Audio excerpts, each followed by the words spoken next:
Hi everyone, this is my presentation on the narrative of the life of Frederick Douglass by me.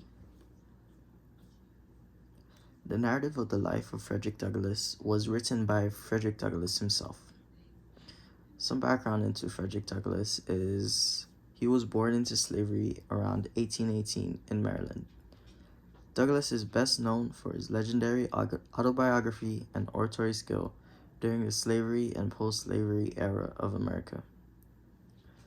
Douglass's influence stretched far beyond his writings, where he publicly advocated for black rights and equality. So this is the first scene. Douglass would leave Master Thomas to work with Covey in 1833. So as you can see in this comic, Douglass is leaving with a horse, and this is Master Thomas. Second scene is Covey would start beating Douglass shortly after beginning to work with him. Douglass, who had no experience driving an ox cart, had trouble controlling the oxes, and they would repeatedly run and crash.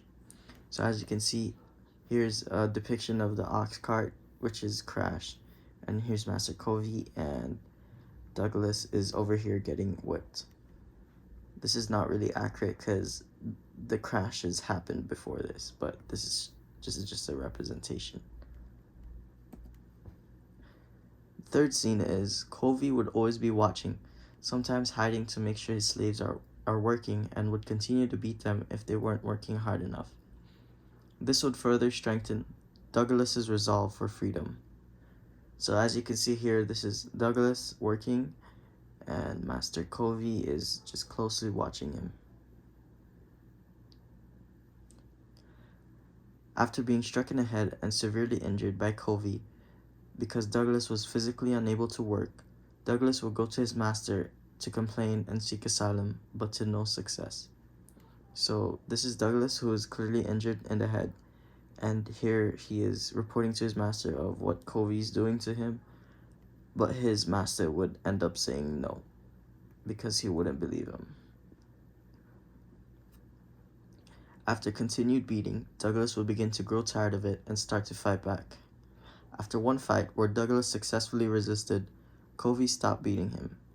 So at one point, Covey would agree to stand off or fight with Douglass because Douglass was repeatedly resisting getting beat or whipped, and they went at it, and